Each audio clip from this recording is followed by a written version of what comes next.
What's up, my friends, and welcome into an emergency podcast edition of the PHLY Phillies podcast. As always, we broadcast live from the Xfinity Lounge, and we're brought to you by our friends over at Bet365 and TrueMark Financial Credit Union. And hello to you. We said we would bring you information as soon as we've got it. I didn't think it would happen this soon, but it did. Kyle Schwarber is staying in Philly on a 5-year, $150 million deal. First reported by Jeff Passan, Tyler Zulli, Jamie Lynch hanging out with us as well today. Bree Savarino producing, and thank you to all of our producers for getting this turned around very, very quickly. Awesome job by our production team. Jamie, I am not surprised Kyle Schwarber's back. I'm also not surprised that it happened as quickly as it did based on the reports that he was going to be kind of the first big domino to fall. And I'm not really surprised at the number either. The only thing that I have a little bit of trepidation on is the 5th year. My thought was more in the 4 for 130, 135 range. But they get Kyle Schwarber for $30 million a season, which is kind of almost exactly where I expected his contract to fall, somewhere in that $30 to $32 million a year range.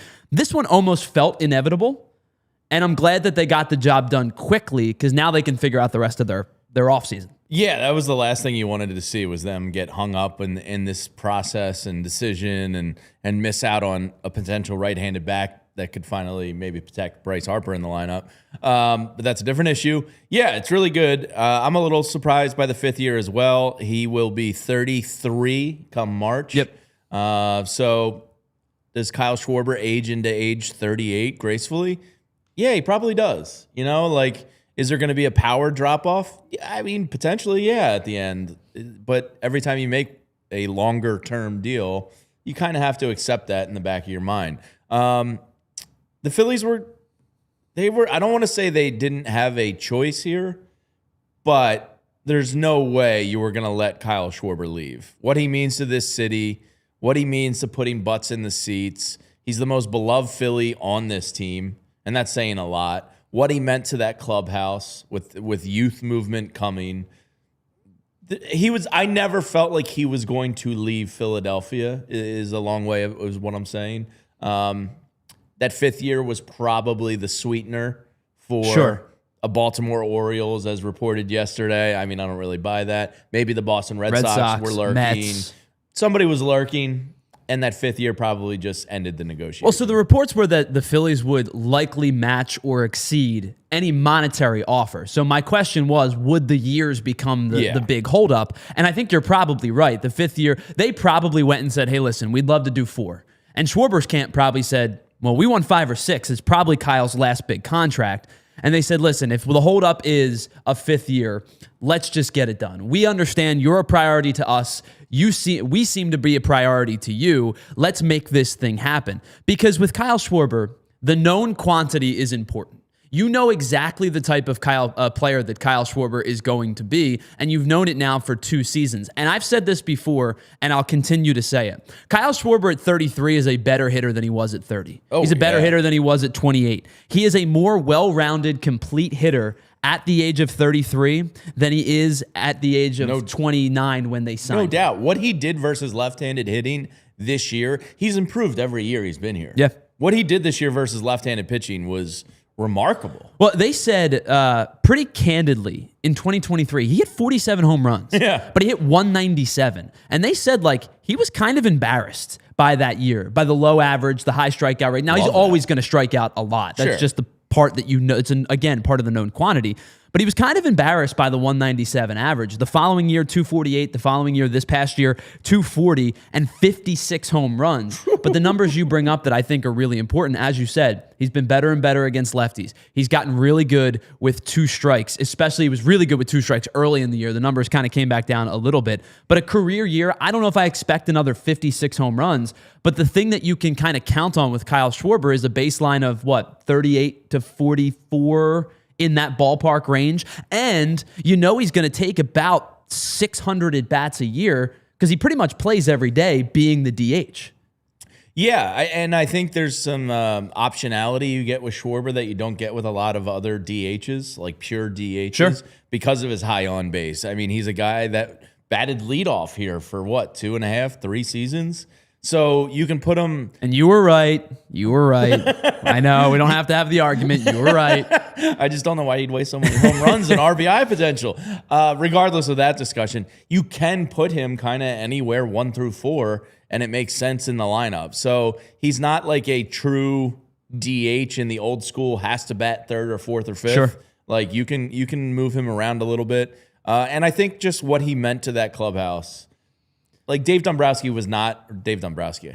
It's not his money. John Middleton was never going to let Kyle Schwarber leave that clubhouse. We've said this before. You and I have talked about this before. DH may not be a premium position, but they have a premium player at that position. Sure. And it's hard to justify where that productivity is coming from. And it's not just a Moneyball recreated in the aggregate. Like that's one player that you know for $30 million a season is probably going to be a core member of your lineup, and he's going to play 155 to 160 games, handful of games in left field when needed, but mostly as the DH. And the numbers since 2022 tell you that this is an earned and deserved contract, especially considering his first one with the Phillies was 4 for 79. Since 2022, Kyle Schwarber is 2nd in Major League Baseball in home runs. Only Aaron Judge has more. He's 5th in runs scored. Judge, Shohei Ohtani, Juan Soto, Francisco Lindor. He's 4th in RBIs. Ohtani, Olsen, Alonso. 4th in walk percentage. Soto, Judge, Max Muncy found his way in there somehow. But the point being is all of these numbers that I laid out, he's in the top 5 or 10 in pretty much every metrical statistical category you can come up with. 3rd in isolated power, 6th in hard hit percentage. And the guys that are always ahead of him in that list, it's the same group. It's the AL MVP Aaron Judge, the NL MVP Shohei Ohtani. It's the Yordan Alvarez's, the Pete Alonsos, the Juan Sotos of the world, the best players in baseball. And he's right up there with them in all of those categories. Yeah, I mean, chicks dig the long ball, as we know, and he's a top 5 power hitter in baseball. And you can't easily say goodbye to that for a team that just can't produce enough runs at times. So, yeah, excited. I see a couple comments here, and I've already gotten a couple comments. I guess not everybody is, like, thrilled with this. Interesting. Is it based on the years? Yeah, I got a text from a good buddy of mine who says too long and too much. I wholeheartedly disagree with too much. I agree with too much. I agree. I disagree with too much. Yeah. I could be convinced that too long, potentially fine. I wholeheartedly agree with too much. 30 was going to be the going rate for him no matter what. I forget who it was in the comments section here says, a little too old, another aging player. You need him. On a team devoid of power, you need him. That's just a tough reality. So when you are trying to replicate 56 home runs and 132 RBIs, you find out you can't do it. Yeah. Now, again, I don't think Kyle Schwarber has 132 RBI and 56 home runs again next season, but his time... you kind of can pencil in 45. Right. So his time with the Phillies and his 162-game mark over the course of his career, I'm going to try to find it really quickly here for you. His 162-game mark is 43 home runs and 98 RBI. It's not easy to replace. It's not. And that tallies into consideration the first basically year and a half plus that he was the everyday leadoff hitter for this team. He's had 132, 104, 104, and 94 as a member of the Phillies. Home runs, 46, 47, 38, and 56. He's twice led the National League in home runs. He's once led the National League in RBI. And every single one of those seasons, he's played at least 150 games. I don't know if I expect him to hit 56 again, but I do think, as you said, pencil him in for somewhere in that 40 to 45 range, and I'm still valuing that at about $30 million. Yeah, I think the money's fair. And the age is like 33 to 38, like that time frame for a player. It's not like he relies on sheer athleticism. Like he's a sheer power guy. Like he should age fairly well here. And Tyler, at the end of this, he's going to go down as probably the 3rd all-time Phillies home run leader. Okay, so it's Mike Schmidt's 1. Mike Schmidt, nobody's catching him. Nah. 548. Yeah, that ain't happening. The big piece. Is it like 3-something? 382. Is he really that high? Yeah. I mean, that 5-year stretch he had was historic in baseball. After that, this is where it becomes obtainable. Del Ennis with 259. So he needs to get another 70-ish? Yeah, which is potentially 2 seasons. He's going to be third all time. And there's a off chance if he throws together a couple 50-plus seasons that he could catch the big piece. Kyle Schwarber currently sits at 187 with the Phillies. So Del Ennis, consider your days numbered as the number 3 home run holder in Phillies franchise history. But he's going to go down as an all-time Phillies great. So it'll be after 2028. So next year, no baseball. 2028. Yeah, well, because the Dodgers are just signing everybody, and if they get Tarek Skubal, which there's some rumors out there, I hope they're not true, just shut the league down. I'm not sure I can defend the Dodgers if they go Nobody get Tarek can. Skubal. They get Edwin Diaz today. Like, we get some good news. The Eagles crap on our hearts last night. We get some good news here with Kyle Schwarber, and then the Dodgers just go add Edwin Diaz. So Great. I'm going to add 2 things here really quickly. The first thing is I think the Phillies still need a right-handed power hitter. Absolutely. I don't think that that's debatable. I hope that there's some trickles coming out of Orlando in the winter meetings that the Phillies might still be able to, even bringing Real Muto back. I'll be curious. I think that's a lock too. Like, I'd be shocked if Kyle Schwarber, obviously, but if both of them left. The lack of action in the Harry Ford trade this weekend, because like Jose Ferrer, I know he's got 5 years of control, but like he's a fine lefty reliever with good stuff. If the reports were true that they wanted Strahm, and Harry Ford was in the conversation, if the Phillies believed that JT wasn't coming back, they'd have been more active in that trade. Yeah, so I think he's coming back, but the reports are the little trickles that maybe they have enough money to go still be a big player for somebody else. That's the most pressing thing. Kyle Schwarber's great. I'm happy he's here. Never really thought he was leaving. They need a right-handed bat to protect Bryce Harper for sure. In the lineup. But you saw it in the postseason. Alec Boehm hitting 4th, Brandon Marsh hitting 5th. Those 2 guys are fine in your lineup. Sure. If they're hitting 6th and 8th. Yeah. Not 4th and 5th. Totally.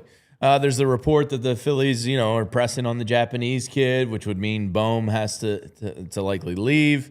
I was talking about this yesterday with Anthony. I think the best option for the Phillies, honestly, is Bryce Harper going back to right field and Kyle Schwarber maybe potentially playing some firsts from time to time. And Schwarber playing first. I mean, give you some optionality. You could put Boehm over there. I think and look, I'm not saying, I just think it's the easiest path to getting better because there's more options at first. It's not going to happen because I think Bryce Harper likes playing first. He's very, very good at it. Too. Very, very good at it. We'll see. This is not an easy road ahead. Just real quick, 2 minutes on this. The other news that broke today, the Phillies added another year to Rob Thompson's contract. No lame duck coach heading into 2026. Not surprising considering the way that Dave Dombrowski talked about him at the postseason press conference was like, it's a priority. It just wasn't during the season. I'm not surprised they tacked on another year. It's kind of like we believe in you, but don't make us force our hand. Right. And so you add an extra year. Managers don't like managing on lame duck contracts. No. Teams don't like having managers on lame duck contracts. I am interested to see how the bench coach situation shakes out. Don Mattingly. How about that? Donnie Baseball. But that could be an intriguing tandem. That's got to be pretty cool for your son to hire the dad, right? Oh, for sure. Preston Mattingly's like, hey, Dad, come on over. Reverse nepotism. Yeah, sign this contract for me, would you? But I think that's the other news is, to me, that just seems like we respect you. We like this tandem together. We're going to give you the extra year. We are going to think about bringing Mattingly in, work together. Yeah, I think it's a great hire. Rob Thomson, could he have managed better in playoffs? Probably. Sure. Is he a good manager? Yeah. Well, I said this at the end of the year. I think Thomson did more good than bad throughout the course of 162 plus. Absolutely. Was he not particularly sharp in the postseason? Absolutely. Am I a little bit surprised they blanket brought all the coaches back? I am, because of how they've gone out in the last 2 years. But I see the merit of him being back. But at that point, if you are bringing him back, the extension makes sense. Yeah, and Don Mattingly's in place. Like, he's a guy that's been talked about as getting a shot to manage. Sure. It kind of makes sense if Rob ends up flopping in these next 2 years. Hey, Don, you're the manager. Having Don Mattingly, that's a baseball mind through and through. I am a little bit surprised they're not going after maybe a younger manager. Yeah. Like, I've always thought about like a Rocco Baldelli type of guy, younger but has managerial experience type of thing.